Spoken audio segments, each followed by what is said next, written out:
છે એટલે અભિનંદન. અને અમે આ પ્લેટફોર્મ પર આવવું એ અમારા માટે ગર્વની વાત છે. દુર્ભાગ્ય ડોક્ટર સાહેબ એ છે કે આજે આપણે એવા વિષય ઉપર ચર્ચા કરવી પડે છે કે ગુજરાત અને દેશ એવા પડકારોનો સામનો કરી રહ્યો છે. સમાજ કોઈ પણ હોય પણ સમાજ એ એવી પીડા ભોગવી રહ્યો છે કે જે સરકારી રાહે પીડા મળે છે, કે જે કૃત્રિમ પીડાઓ ઉભી કરી છે. જે સરકારની નૈતિક જવાબદારીનો ભાગ હોય છે એ નિભાવવાને બદલે નવા નવા આયામ પાયામ એવા આપે છે કે આપણા સૌના વિકાસ અટકી ગયેલા છે અથવા તો આપણને ચિંતા ઉપજાવે એવી પરિસ્થિતિ સર્જાય છે. વાત ખોડલધામ હોય અને એમાં ખાસ કરીને લેવા પટેલ સમાજનું એક અમારી સમાજનું નેતૃત્વ એ સ્વયંભૂ પ્રગટ થયું હતું. સમાજના સૌ આગેવાનોની પસંદગીથી એ ખોડલધામ સંસ્થા બની છે. નોટ ભાજપની સ્પોન્સર્ડ બાય ખોડલધામ હતું. બે વચ્ચેનો ફરક છે કે સમાજ જ્યારે કોઈ એક નિર્મિત બનાવે છે એક વ્યક્તિને, ત્યારે સમાજની ભૂખ, સમાજની પરિસ્થિતિને લઈને સમાજ ભેગો થતો હોય છે. અને અમારી પેઢીઓથી આવા નેતાઓ અમને મળતા રહ્યા છે. એના કારણે અમારો સમાજ પણ ઉજળો છે. વડવાઓની કંઈક સારી ભૂમિકા છે. આ છે પ્રશ્ન આપણી સામે અત્યારે એ છે કે ખોડલધામની સાથે નવું એક ખોડલધામ સુરતમાં બનવા માટે અમુક લોકો ઉભા થયા અને એને કઈ ને કઈ રીતે એની પોતાની જાહેરાતો કરી કે આપણે અહીંયા ખોડલધામ બનાવવું. નરેશભાઈ એક શાણા માણસ છે. એમને પણ આ લોકોએ મીડિયાએ, તમારા જેવા પ્રબુદ્ધ મીડિયાએ પૂછ્યું તો કે વિકાસ કરવા માટે અનેક સંસ્થાઓ બને તો પણ સારી વસ્તુ છે અને સમાજમાં વિકાસની વાતો થાય અને સમાજનું નિર્માણ થાય તો એમાં કોઈ ખોટી વાત નથી. પણ મુદ્દો એ છે કે આ કોઈ પ્રેરિત છે, કોઈ દિશા સૂચન કરે છે? આ સમાજના નેતાઓ 10 વર્ષમાં કે 5-7 વર્ષમાં જેટલા સમાજના, અમારા સમાજમાં, અન્ય સમાજના પણ એનું આંકલન કરી શકે છે. કારણ કે રાજકીય પ્રવાહ એવો દિશા જઈ રહ્યો છે કે એમાં કોઈ સમાજ છૂટવાનો નથી. પણ પર્ટિક્યુલરલી પટેલ સમાજની જયારે હું વાત કરું છું ત્યારે તમામ સમાજના લોકો, તમારા દર્શકોએ પોતાના સમાજની જ પરિસ્થિતિનું નિર્માણ થઈ રહ્યું છે એ સમજીને તમારી વાતને આપણે મૂકીએ છીએ કે આજે પર્ટિક્યુલરલી પટેલ સમાજ છે એ આપણે સાંકેતિક રૂપે વાત કરીએ છીએ. દશા તો બધાની સરખી જ છે. પણ જયારે ખોડલધામની સામે ખોડલધામ બનાવવા માટેનો ગર્ભગૃહની અંદર આ ઈશારો કોનો? આમાં લાભ કોને?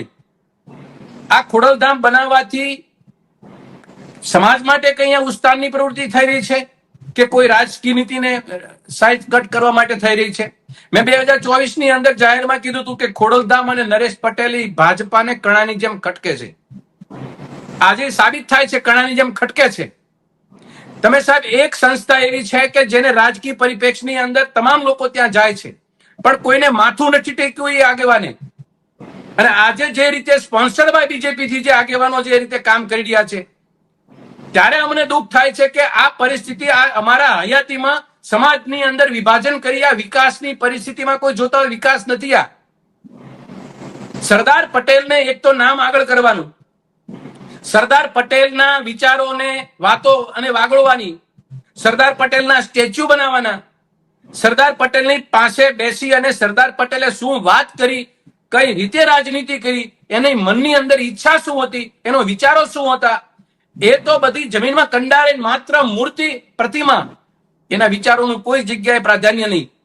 વાસ્તવિકતા હું તમને કહું કે જ્યારે આજે આ સમાજના લોકો, જ્યારે એ ગણ્યા ગાંઠ્યા લોકો જે 150-200 જણા જે ભેગા થયા, અમે જાહેરમાં કહીએ છીએ તમારા જેવા પ્લેટફોર્મ ઉપરથી કે સમાજની પ્રવૃત્તિ કોઈ પણને કરવી હોય તો કોઈની કટ સાઇઝ કરવા માટે સમાજ તમારી સાથે જોડાવાનો નથી.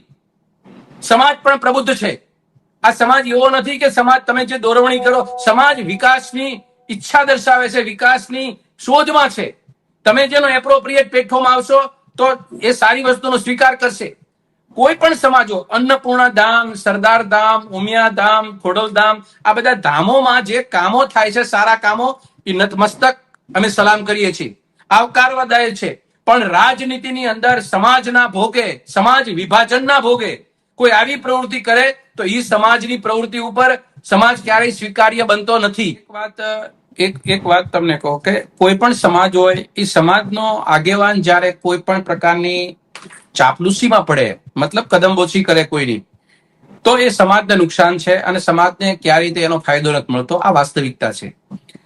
જ્યારે સરદાર સાહેબની વાત કરી અને એના બેનર નીચે આપણે કામ કરતા હોય તો સરદાર પટેલ એ એ પાખંડ જૂઠ અને આ બધી વસ્તુથી વાસ્તવવાદી પુરુષ હતા. જે પરિસ્થિતિ હોય એની સામે નિર્ણય લેતા હતા, એ તાકાતવર નેતા હતા, એ અવાજ કરતા હતા અને સમાજને નહીં દેશને એને સૂચન કર્યા હતા. 2-3 વાક્યો એ દુનિયાની સામે છે કે કાળજુ સિંહ જેવું રાખજો અને તમને કોઈ અંદરો અંદર ઝઘડાવી ન જાય ને એની કાળજી રાખજો. હવે જયારે આપણે અંદરો અંદર ઝઘડાઈ જઈએ તો દેશના પરિપ્રેક્ષમાં એને કીધું હતું, પણ જયારે એક પાટીદાર કોમ તરીકે અમે બેસીએ ત્યારે તમને એમ થાય છે કે આ દેશની વાત તો છોડો, અત્યારે આ અંદરો સમાજની અંદર એના જ ગોત્રના લોકો અંદર એકબીજા બાખડી રહ્યા છે અને અને અને બાખડવા પાછળનો મુદ્દો શું, ફલશ્રુતિ શું, તો કે કોકની કદમબોચી કરવી છે, કોકને પ્રિય થવું છે, કોકની સામે બેસી અને એના ગાણા ગાવા છે, એટલા માટે મારા સમાજને ખસેડવાનો ધંધો કર્યો છે. આટલી હદ સુધી ચાપલુસી. મને 11 તારીખે હરિભાઈ સાહેબ અમારી 11 કે 9-10 કઈક સંસ્થાઓ છે, તમામ સંસ્થાઓને 2 હાથ જોડીને તમારા માધ્યમથી નમન. પણ આ સંસ્થાઓ એ એવું એક જાહેર કર્યું છે કે અમે સરદાર રત્ન એવોર્ડ પ્રધાનમંત્રીને આપવાના છીએ. સાચી ખોટી વાત મને ખબર, મેં મીડિયા મારફત સાંભળ્યું છે, મને હજી એવોર્ડ આપે કે ના આપે ખબર નથી, પણ મેં સાંભળ્યું કે સરદાર રત્ન ગગજીભાઈએ મને કહ્યું હતું કે એવોર્ડ આપવાના છે, સરદાર પટેલ એવોર્ડ, સરદારના નામનો એવોર્ડ આપવાના છે નરેન્દ્ર મોદીને. હવે સાહેબ જો તમે રાજનીતિની જે કરુણતા જુઓ તમે અને વર્તમાન સ્થિતિની કરુણતા જુઓ કે ગગજીભાઈ એમ બોલે કે અમે સરદાર રત્ન આપવાના છીએ, તો એ કોણ છે પહેલા? અને સરદાર રત્ન એવોર્ડ આપવા માટે તમે તમારી રીતે કઈ રીતે મેરિટ નક્કી કરી નાખ્યા કે આ વ્યક્તિને સરદાર રત્ન આપવો છે? નંબર 2, સરદાર રત્ન આપવા માટે તો તમે કોઈ એવી કોઈ પ્રસિદ્ધિ કે કોઈ જાહેરાત કરી કે ભાઈ અમે એક નોમિનેશન મગાવીએ છીએ કે આપણે ગુજરાતમાંથી એકને સરદાર રત્ન એવોર્ડ આપવો છે, તો અમે તમને 2 નામ આપે, એક મહારાજા કૃષ્ણકુમારસિંહજી અને એક કેશુભાઈ પટેલ. જો તમારે જો સરદાર રત્ન આપવો તો સરદાર રત્ન સાહેબ, સરદાર પટેલ સાહેબની એ ઊંચાઈની ગરિમાને તમે તોડી રહ્યા છો. એક વ્યક્તિને તમે આ એવોર્ડ આપી, આજે દેશના પ્રધાનમંત્રી છે, એ અનેક બાબતની અંદર વિવાદાસ્પદ પરિસ્થિતિમાં એની જીવન જીવી રહ્યા છે અને એની સાથે સરદારનું નામ જોડવું અને સરદારનો એવોર્ડ આપવો એટલે એ કઈ પ્રકારની વાત છે? બીજી વસ્તુ એ કે વિશ્વ લેવલે એમનું નામ એવું, વાત એ છે કે અમારા સમાજના જે શિરમોર આગેવાનો જે આ પ્રવૃત્તિ કરી રહ્યા છે, મને એવું લાગે છે, સ્પષ્ટ બોલવામાં મને કઈ વાંધો નથી, જે રીતે એના એક પછી એક નિર્ણય લેવાય છે એ અમારા સમાજની કે આપણા રાષ્ટ્રની જમીર અને ખમીર જે છે ને એ ગીરવે મૂકી અને ચાપલુસીના ભાગે નિર્ણય લેવાય છે. જ્યારે તમે આવા રીતે તમે નિર્ણય લ્યો ત્યારે આ સમાજ અમારો જે છે એનો એક પ્રકારનો સોદો થઈ રહ્યો છે. તમને કહું કે આ રાષ્ટ્રની અંદર સરદાર સાહેબને જ્યારે આપણે ગમે ત્યારે યાદ કરીએ ત્યારે આપણો કોલર ઊંચો થઈ જાય છે. સરદાર સાહેબની પ્રવૃત્તિ અને કરનારી સંસ્થાઓ એ એટલા માટે ચાપલુસી શબ્દ મેં એટલા માટે પ્રયોગ કર્યો છે, બહુ વિચારી મૂકેલો છે કે આ ગુજરાતની અંદર છેલ્લા 12 વર્ષથી ગુજરાતના પનોતા પુત્ર કહેવાતા પ્રધાનમંત્રી નરેન્દ્રભાઈ દેશના પ્રધાનમંત્રી છે. દેશની અંદર, રાજ્યની અંદર 25-30 વર્ષ થવા આવશે. ગુજરાતની અંદર ભારતીય જનતા પાર્ટીનું શાસન છે. અમે જે કોમમાંથી આવીએ છીએ એ પાટીદાર કોમ છે, એને સમર્પિત ભાવથી એક આગેવાન તો ભાજપના કહે છે કે ભાજપને નાડી નાભીનો સંબંધ છે. સાહેબ, નાડી નાભીનો સંબંધ બોલાવી અને પટેલ સમાજને ખુરદો બોલાવો અને કેશુભાઈ જેવા વિરલ વિભૂતિની રાજકીય કારકિર્દી ખતમ કરી દેવી અને આ પટેલ સમાજના કહેવાતા 150 જણા જે સુરતમાં ભેગા થયા હતા, એ 150 જણાએ છે ને એનો છે મોતનો મલાજો પણ ન સાચવો, એવા લોકોએ અત્યારે કોઈની કદમબોચી કરે ત્યારે મારે એમને સવાલ પૂછવો છે કે ગુજરાતના 5 પ્રશ્નો છે, એવા ગુજરાતના કે 400 ગણા દુષ્કર્મ કેસોની સંખ્યામાં વધારો છે દીકરીઓના અને બાલ દીકરીઓના. તમે એક ચિઠ્ઠી ન લખી શક્યા પ્રધાનમંત્રીને કે ગુજરાતની કેવી વહીવટ પરિસ્થિતિ છે? ગુજરાતની અંદર ખેડૂતોની દની પરિસ્થિતિ છે. આજે ગુજરાતના ખેડૂતો કમર કસી આખા વિશ્વના ખેડૂતોને નોંધ આપનારો ગુજરાતનો ખેડૂત છે. એ ખેડૂતની દશા એવી છે કે ગામડું ખાલી થાય છે, ખેતી છોડી રહ્યા છે, ખેતર છોડી રહ્યા છે. ત્યારે આ ખેડૂતના દીકરાઓ 150 જણા, એમાંથી એક ચિઠ્ઠી ન લખી કે ગુજરાતની ખેતી માટે સાહેબ તમે કંઈક કરો. ત્રીજી વસ્તુ, રાજ્યસભામાં જવું એટલે માટે ધીરુભાઈ આપની પાસે આવું છું, ધીરુભાઈની પાસે જાઉં છું પછી. હા, ફાઇનલ કોમેન્ટ આપણે જોગભાઈની લઈએ છીએ મનોહરભાઈ. ત્રીજી વસ્તુ, સાહેબ, ભારતના 10 જિલ્લાઓ કુપોષણથી પીડાય છે. ઈ પૈકીના ગુજરાતના 5 જિલ્લા છે અને ભારતીય જનતા પાર્ટીનું અહીંયા વિકાસ પુરુષો અહીં પેદા થયેલા છે ભાજપમાંથી, છતાં અહીંયા વિકાસ એ છે કે 5 જિલ્લા કુપોષણથી બાળકો પીડાય છે. આ પરિસ્થિતિ ગુજરાતની છે. હું આ 150 જણાને પૂછું છું કે તમે એક ચિઠ્ઠી ન લખી આ માટે ગુજરાતની જનતા માટે? ચોથો સવાલ, દારૂ અને ડ્રગ્સ. સરદાર પટેલ શું કહી ગયા હતા? સરદાર પટેલ તો એ શબ્દ પ્રયોગ કર્યો છે કે હિન્દુ ધર્મ અને મુસ્લિમ ધર્મ બંનેમાં દારૂ અને ડ્રગ્સ નું નિષેધ છે. આ બંને ધર્મ કહેવાતી એક વાત જો સીધી બંનેને સ્પર્શતી હોય તો દારૂ અને ડ્રગ્સ ની વાત બંને નિષેધ કરે છે.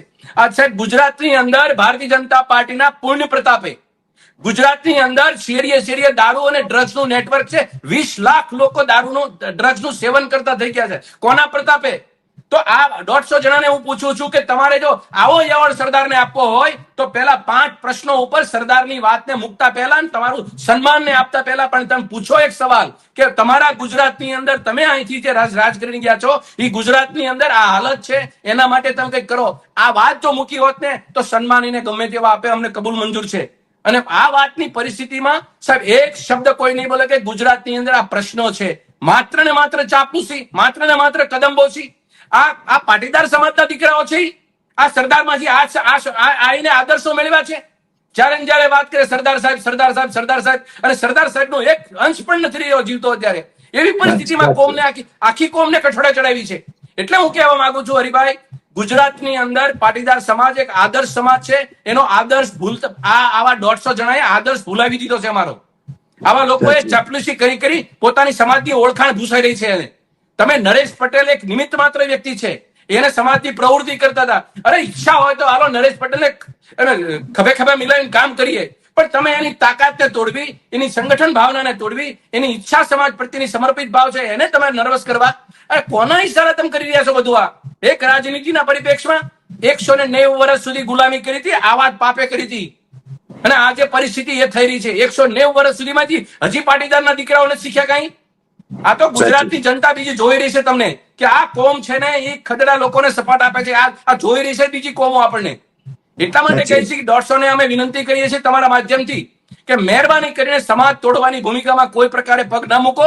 સમાજમાં જેટલું દેવા એટલું જ દો, અને નહીતર રામ ભરોસે સમાજને છોડી દો. પણ સમાજનો વિકાસ છે, એક ખેડૂતના દીકરા તરીકે 50 વર્ષમાં અમે જે કાબલિયત કરી છે અમારી પેઢીના ને આપ સૌની કૃપાથી, એના કારણે જે સમાજના બે પાંદડે થયો છે, આ સમાજ આજે પાછો બેકફૂટ થઈ રહ્યો છે. એ આવા એકલ દોકલ માણસોને કારણે આ સમાજ ઉપર લાંછન ન લાગે એની કાળજી રાખવા માટે અને બાર અમે વિનંતી કરીએ છીએ.